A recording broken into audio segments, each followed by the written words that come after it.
My grandson called at 2 a.m., crying, "Grandma, don't sign anything.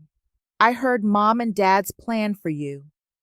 When my phone rang at 2 in the morning and I heard my grandson sobbing on the other end, I thought something terrible had happened to him. But the terrible thing hadn't happened yet. It was about to happen to me. And if that boy hadn't made that call, I would have lost everything I had left in this world. Everything my husband built for us. Everything I thought was safe. Good day, dear listeners. It's Isabella again. I'm glad you're here with me. Please like this video and listen to my story till the end, and let me know which city you're listening from. That way I can see how far my story has traveled. Today's story is one that still makes my chest tight every time I think about it, because it proves that sometimes the people who are supposed to protect you are the very ones building the trap. My name is Eleanor Whitfield. I'm 72 years old, and I live in a pale blue colonial house on Maple Ridge Lane in Savannah, Georgia. I've lived in this house for 41 years. My husband, Harold Whitfield, and I bought it the year after we got married. We were both 29, full of dreams, full of plans.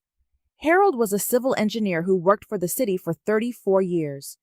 He designed bridges and drainage systems, the kind of work nobody notices until something goes wrong.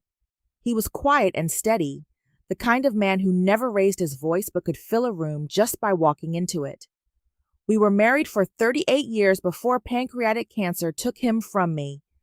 That was in 2017. He went from diagnosis to gone in 11 weeks. 11 weeks.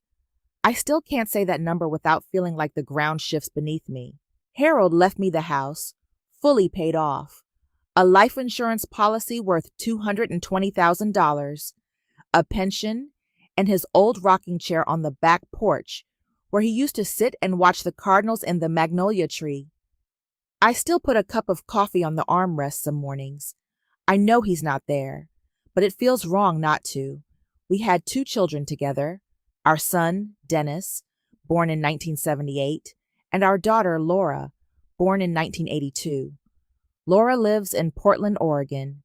She's a school librarian. She calls me every Sunday, sends me books she thinks I'd like, and flies out to see me twice a year. She is her father's daughter, quiet, thoughtful, never asking for anything. Dennis was different. Dennis was always different. Not in a bad way, not at first. He was charming, energetic, full of big ideas. He married a woman named Vanessa Burke in 2004. She was pretty, well-spoken, and had a way of making you feel like everything she said was rehearsed. Harold never trusted her. He told me once, sitting in that rocking chair, "Eleanor, that woman count the silverware when she visits." I told him he was being unfair. I wish I had listened. Dennis and Vanessa had 2 children, Tyler, born in 2005, and little Sophie, born in 2010. Tyler was the one who called me that night. He was 17 years old, and he saved my life without knowing the full weight of what he'd done. For years after Harold died, things between Dennis and me were fine, or at least I told myself they were fine. He came by every few weeks, helped me with yard work, fixed a leaky faucet. Vanessa would come sometimes, usually when she wanted something. She'd compliment the house, eye the antique hutch in the dining room, and ask little questions that I now realize were inventory checks. "Is that the original deed framed on the wall, Eleanor? Did Harold leave any investment accounts? You really should put someone else's name on the house, just in case something happens." I thought she was being practical. She was being predatory. The first real request for money came in September 2019. Dennis called me on a Tuesday evening, his voice tight and strained. He told me that Vanessa had been let go from her marketing job and that they were behind on the mortgage. He asked if I could lend them $8,000 to cover 2 months of payments and keep them from defaulting. "Of course," I said. What else would a mother do? I wrote a check that same week. He told me they'd pay me back by January. January came and went. I didn't mention it. I didn't want to be that kind of mother, the one who keeps a ledger. In February 2020, it was another call. This time, Dennis said Tyler needed braces and their dental insurance had lapsed. He asked for $5,200. I transferred it from my savings. He thanked me profusely, said I was the best mother in the world, and told me Tyler would come by on Saturday to show me his new smile. Tyler never came. When I asked about it, Dennis said the boy was busy with basketball tryouts. Something about that felt thin, but I let it go. Then the pandemic hit, and the requests grew more frequent. In April 2020, it was $3,000 for groceries and bills because Dennis had been furloughed from his sales job at an automotive dealership. In July, it was $6,500 for car repairs because Vanessa had been in a minor accident and their deductible was steep. In November, $12,000 because Vanessa's mother in Jacksonville needed emergency surgery, and they were splitting the cost with her sister. Every single time, Dennis had a story. Every single time, the story was urgent, emotional, and just believable enough to keep me from questioning it too hard. By the spring of 2021, I had given Dennis and Vanessa a combined total of $41,700. I hadn't taken my annual trip to see Laura in Portland. I had postponed dental work of my own, a crown that my dentist, Dr. Anand Patel, had told me was urgent. I started buying store-brand everything. I stopped replacing things that broke. The dishwasher died in March 2021, and I washed dishes by hand for 8 months because I told myself I couldn't justify the expense. And then in August 2021, Dennis came to me with the biggest ask yet. He sat at my kitchen table, looked me in the eyes, and told me he and Vanessa had found their dream home. A 4-bedroom colonial in a gated community on the south side of Savannah. The price was $410,000. They had been pre-approved for a mortgage, but they needed $35,000 for the down payment and closing costs. He told me it was an investment in his family's future. He told me his children deserved a safe neighborhood.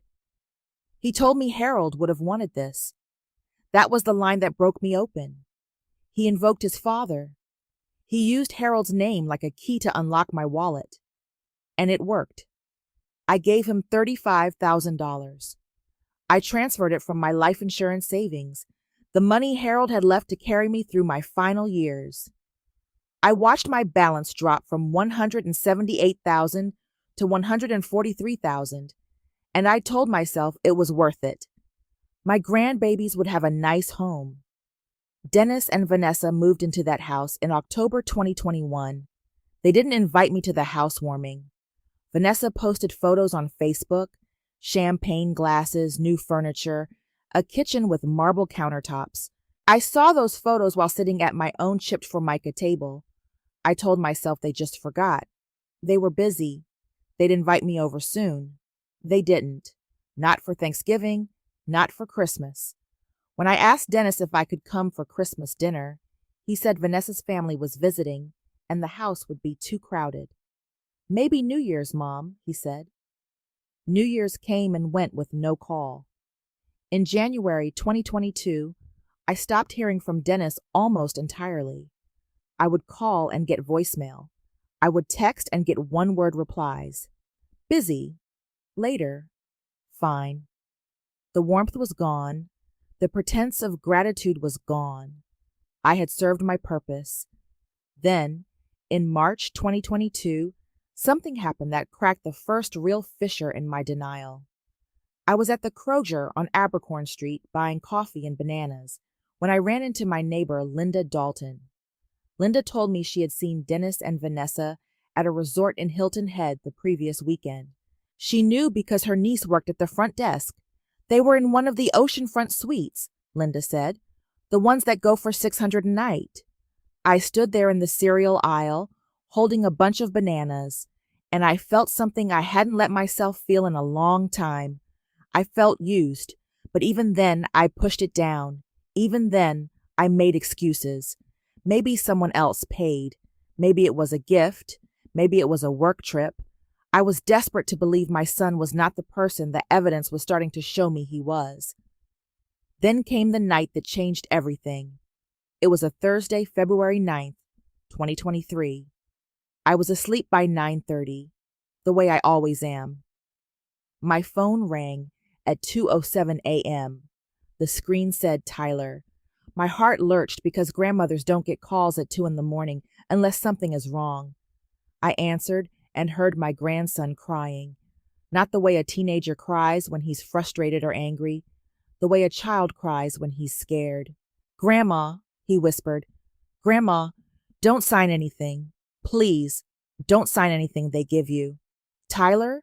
Sweetheart, what's wrong? What are you talking about?" "I heard them, Grandma. Mom and Dad. They were in the kitchen. They didn't know I was on the stairs. Mom said they need to get the house transferred into Dad's name before you figure out how much they already took. Dad said he'd bring the papers this weekend and tell you it was just an estate planning thing. Mom said once the house is in their name, they'd sell it and use the money to pay off their debts. Grandma, they're going to take your house." Something cold settled in my chest. Not sadness, not yet. Something sharper, clearer, like a blade made of ice pressed flat against my sternum. I sat on the edge of my bed, my bare feet on the cold hardwood floor that Harold had installed himself in 1986, and I listened to my grandson sob. "Tyler, are you safe? Are they awake?" "No.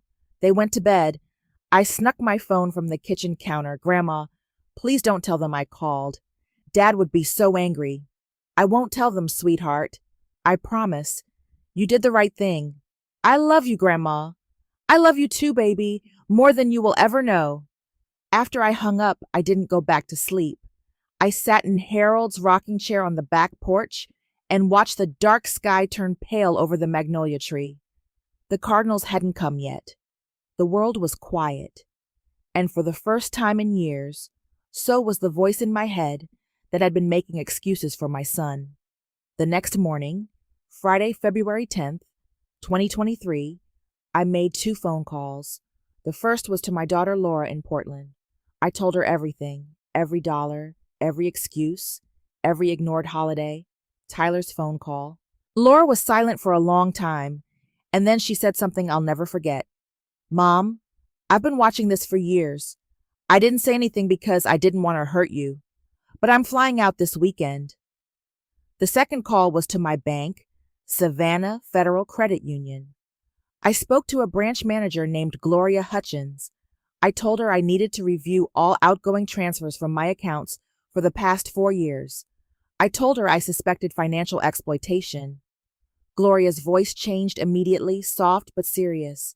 "Mrs. Whitfield, I'm going to flag your accounts right now. No transfers will be processed without your in-person authorization and photo identification. Can you come in Monday morning?" "I'll be there at 9, I said. That weekend, Laura flew in from Portland on Saturday afternoon. She brought her laptop, a legal pad, and a determination I had never seen in her before. We sat at the dining room table, the same table where Dennis had made his pitch for the down payment, and we went through everything. Bank statements, check copies, text messages, Facebook posts from Vanessa's profile. Laura printed everything. She organized it into folders by date. She calculated the total, $127,400. That was how much I had given Dennis and Vanessa over 4 years.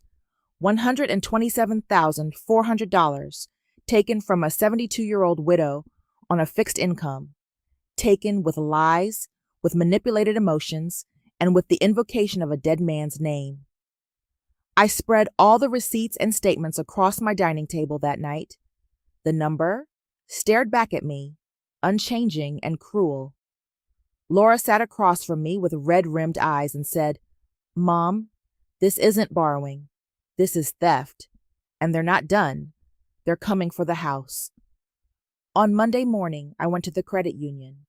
Gloria Hutchins pulled up my account history and printed a comprehensive report. She also connected me with the credit union's fraud liaison, a man named Marcus Webb, who told me that based on the pattern of withdrawals and the circumstances I described, I had a strong case for elder financial exploitation under Georgia law. That same afternoon, Laura and I walked into the law office of attorney Barbara Hendricks on Bull Street. Barbara was in her late 50s, silver-haired, sharp-eyed, with a reputation in Savannah for being the kind of lawyer you wanted on your side and never wanted across from you.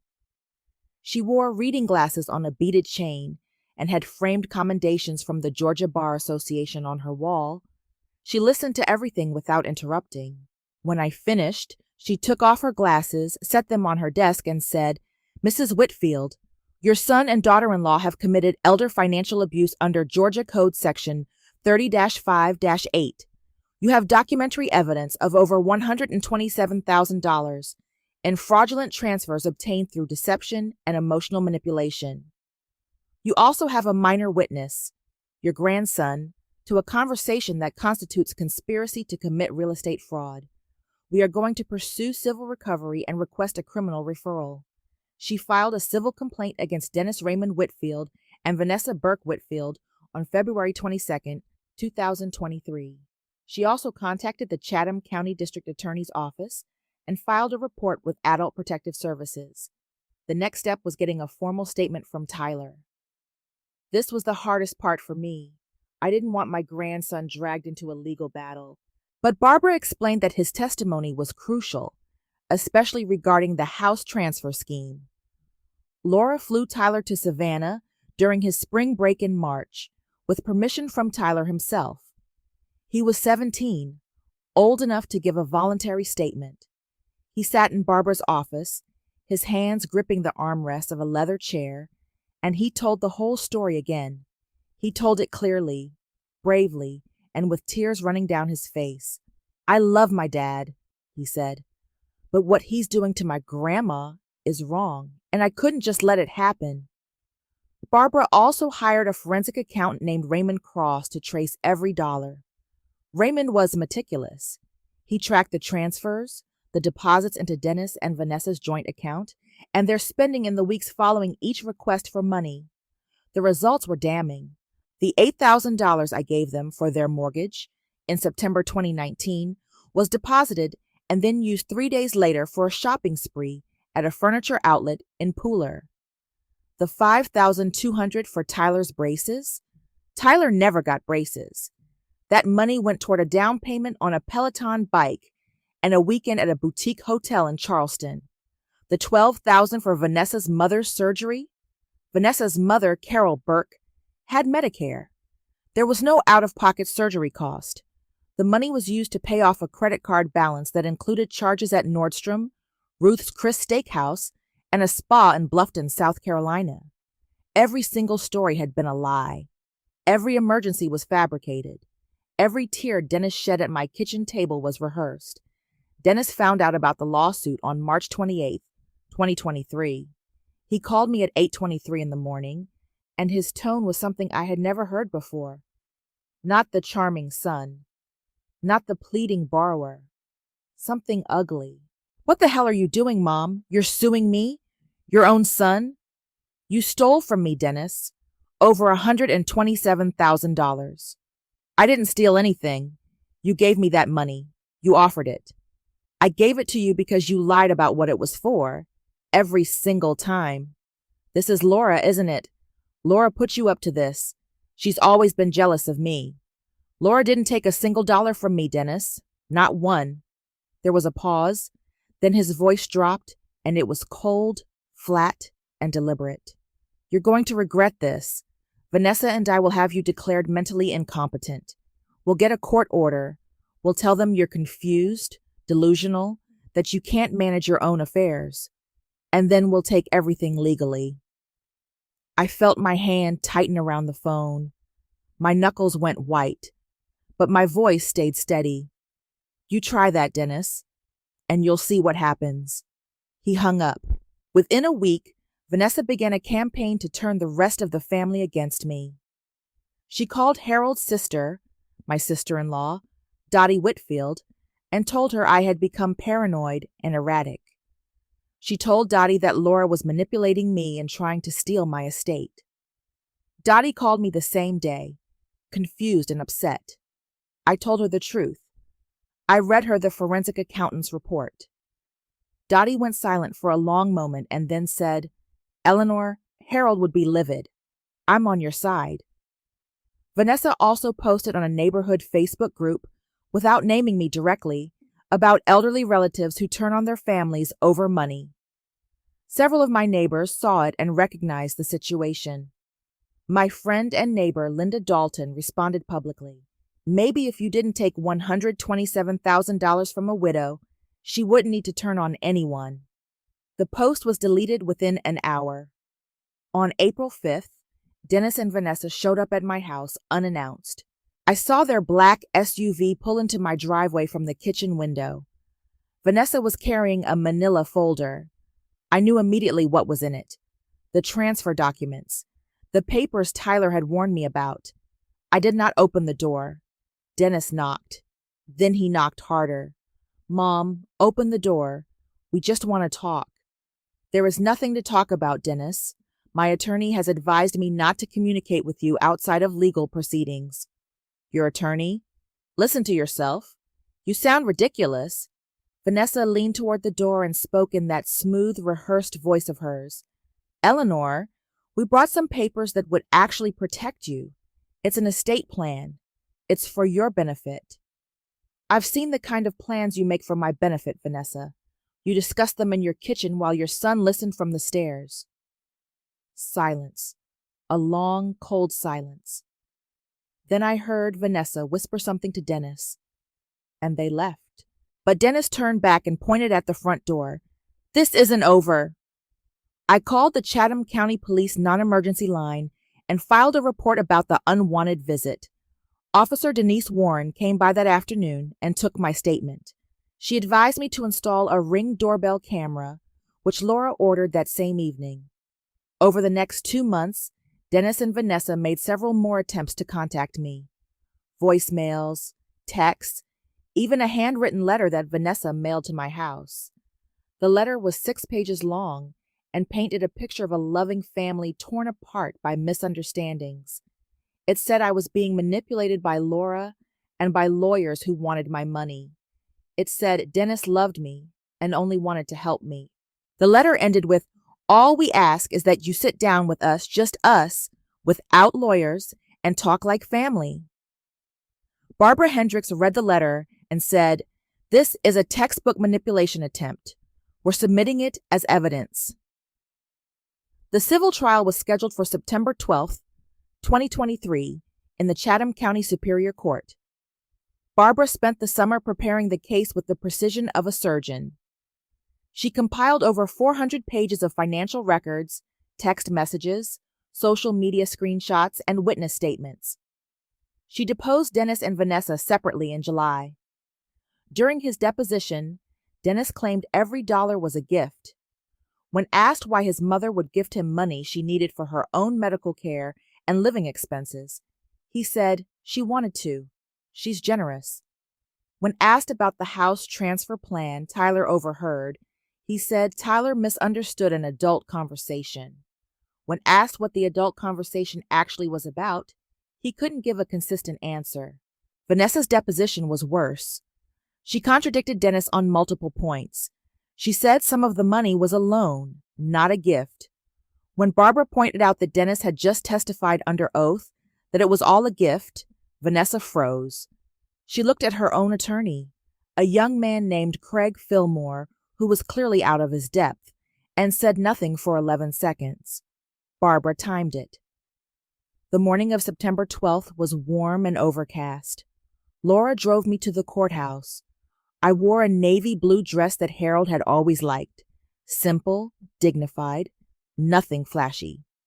I carried a folder of photographs, not evidence photographs, but pictures of my family from better times.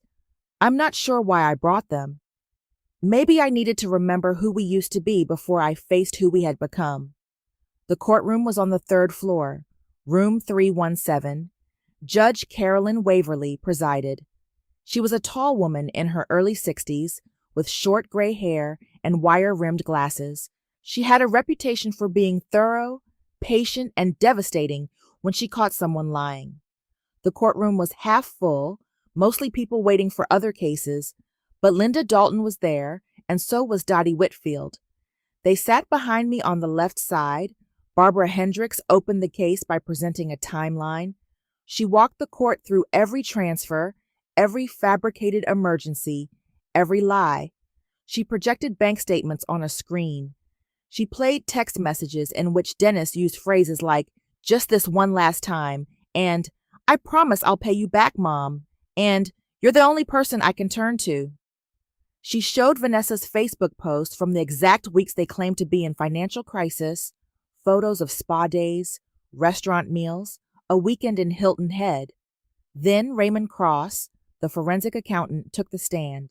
He detailed how every dollar I transferred was spent within days on luxury items, vacations, and personal debt payments, none of which matched the stated emergencies.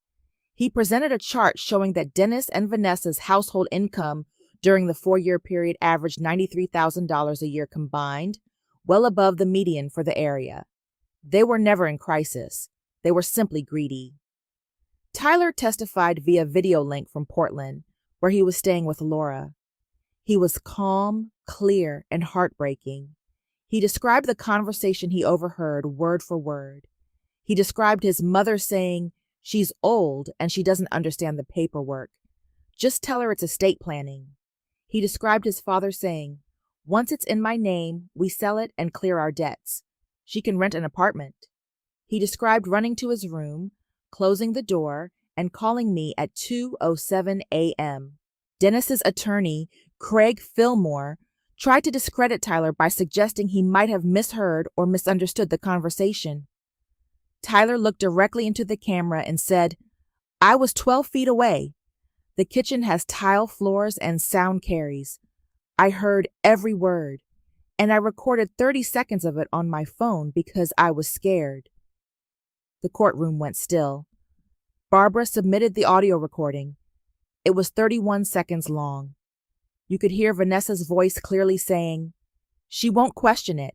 She trusts him. That's the whole point." You could hear Dennis respond, "By summer, the house will be listed."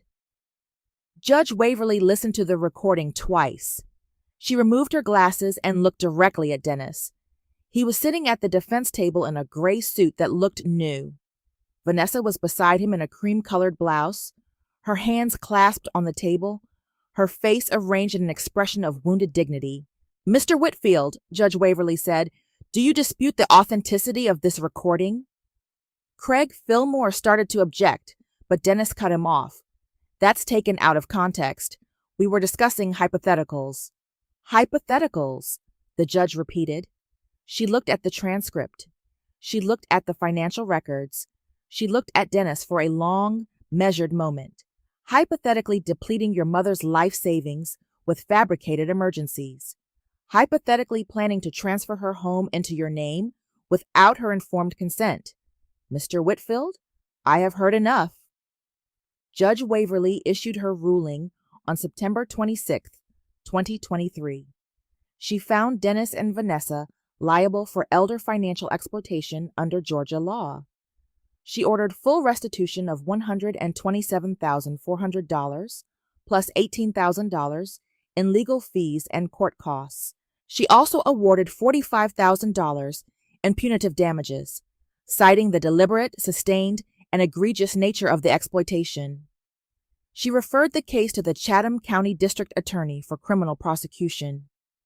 She issued a protective order barring Dennis and Vanessa from contacting me, visiting my property, or attempting any financial transactions involving my assets.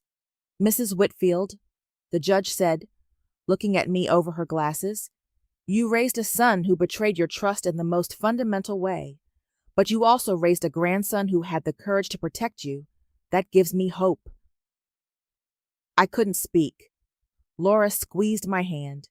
Linda Dalton was crying in the row behind me. I looked at Dennis across the courtroom. He was staring at the table. Vanessa was whispering furiously to Craig Fillmore. Neither of them looked at me. The criminal case moved forward in early 2024. The Chatham County District Attorney, A woman named Priscilla Hammond charged Dennis with 2 counts of financial exploitation of an elder and 1 count of attempted fraud for the house transfer scheme. Vanessa was charged as a co-conspirator. They were offered a plea deal. Dennis accepted 18 months of probation, 400 hours of community service, and mandatory restitution payments. Vanessa accepted 12 months of probation and 200 hours of community service. If either violated the terms, they would face up to 5 years in state prison. The consequences unraveled quickly after that. Dennis and Vanessa could not pay the restitution in full. They had spent most of the money years ago. The court ordered a lien on their new home, the 4-bedroom colonial I had helped them buy. When they couldn't meet the payment schedule, the house was forced into sale. It sold in March 2024 for $385,000. After the mortgage was settled, the remaining equity, just under $62,000, was applied to my restitution. They moved into a 2-bedroom apartment in Garden City. The strain of the lawsuit and the criminal charges destroyed their marriage. Vanessa filed for divorce in April 2024. During the proceedings, it came out that Vanessa had been maintaining a separate savings account that Dennis didn't know about, funded with skimmed money from what they took from me. She had hidden $19,000. The divorce judge ordered that account turned over as part of the restitution. Dennis was left with nothing. His employer, a mid-size auto dealership group called Coastal Motors, let him go in May 2024. The owner told him the publicity from the case was bad for business. Dennis's name had appeared in the Savannah Morning News and in a segment on the local evening news about elder financial abuse. Customers recognized him. Colleagues avoided him. Tyler, who turned 18 in June 2024, chose to live with Laura in Portland for his senior year of high school. He told Dennis in a phone call that Laura recorded with Tyler's consent, "Dad, I love you, but I can't respect you. You tried to steal from Grandma. You lied to her face for 4 years. And when you got caught, you tried to have her declared incompetent. I need to be around people who are honest." Sophie, who was 13, stayed with Vanessa. She was quieter about it, but she wrote me a letter that summer. It said, "Grandma, I don't understand everything that happened, but I know you're a good person. Mom says things about you that I don't believe. I love you." I saw Dennis once more, in November 2024. I was at the Public on Durant Avenue buying flowers for Thanksgiving. He was in the parking lot, getting out of a car I didn't recognize. Older, dented, not the kind of car he used to drive. He looked thinner, older. His eyes were tired. He saw me and stopped. We stood about 20 feet apart, a shopping cart between us. "Mom," he said. I looked at him for a long moment. I felt nothing. Not triumph, not pity, just quiet certainty that justice had been served, and a sadness that lived deeper than any verdict could reach, the sadness of a mother who had lost her son not to death, but to his own choices. "Goodbye, Dennis," I said. I put my flowers in the car and drove home. The restitution payments came in over the following months. By January 2025, I had recovered $114,000 of the original amount, with the remainder on a court-enforced payment schedule. Barbara Hendricks waived a portion of her fees as a courtesy, something she said she did for elder abuse cases that moved her. I tried to argue. She said, "Mrs. Whitfield, your husband built bridges. Let me build this one." With the money recovered and my finances stabilized, I began to rebuild, not just my bank account, but my life. Laura helped me renovate the kitchen. We replaced the old Formica countertops with butcher block. We got a new dishwasher, the first one in 3 years. We painted the cabinets a soft sage green that made the whole room feel like spring. Harold's photo went up on the wall by the window, right where the morning light hits it. I finally got that dental crown from Dr. Patel. He shook his head when he saw how long I'd waited. "Mrs. Whitfield, you have the patience of a saint and the stubbornness of a mule," he said. I told him that was the nicest thing anyone had said to me in years. In March 2025, I took the trip I had been putting off for years. Laura and I flew to Charleston for a long weekend. We walked the waterfront, ate shrimp and grits at a place with checkered tablecloths, and visited a bookshop where I bought a first edition of a novel Harold had loved. I held it in my hands and cried right there in the store. The owner, a kind woman with silver rings on every finger, handed me a tissue and said, "That must be a very important book." I said, "It belonged to a very important man." Tyler graduated from high school in Portland in June 2025. Laura and I both flew out for the ceremony.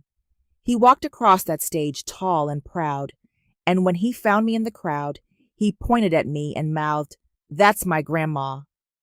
I have never been more proud of anyone in my life. I set up an education fund for Tyler and Sophie. Tyler is starting community college in the fall with plans to transfer to Georgia State. Sophie's fund is waiting for her when she's ready. I told both of them the same thing Harold used to tell Dennis and Laura. Education is the one thing nobody can take from you. I also started volunteering with the Chatham County Council on Aging. Every other Tuesday, I sit in a community room at the senior center and talk to older adults about financial safety. I tell them my story. I tell them the warning signs. I tell them that love does not require you to empty your bank account. I tell them that saying no to your children does not make you a bad parent.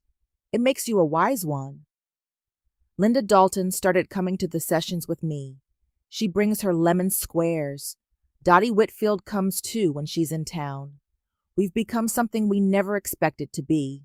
A team. A small army of women who refuse to be silent. My doctor, Dr. Marlena Santiago, at Savannah Primary Care, told me at my last checkup that my blood pressure was the best it had been in 5 years. "Whatever you're doing, keep doing it," she said. Laura told me I look 10 years younger.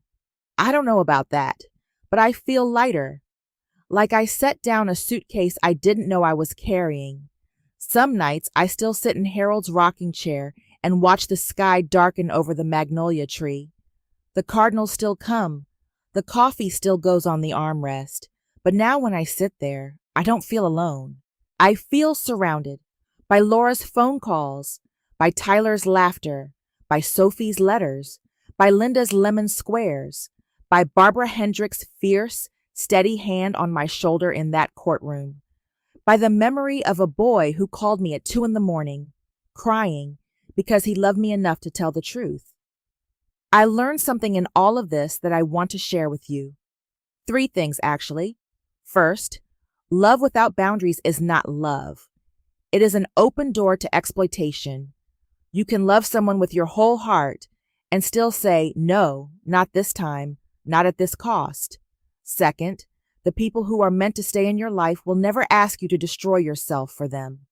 They will never lie to your face and call it love. They will never make you smaller to make themselves bigger. Third, and this is the one I carry closest, it is never too late to stand up for yourself. I was 72 years old when I fought back. I was 72 years old when I walked into a courtroom and said, "This is what happened. This is what they did. And I will not be silent." Age does not make you helpless. Silence does. So I ask you, if family betrayed you, would you fight back? If the people you trusted most turned your love into a weapon against you, would you find the strength to stand up? What would you do? Share your thoughts below and subscribe for more stories. Your words matter. Your stories matter.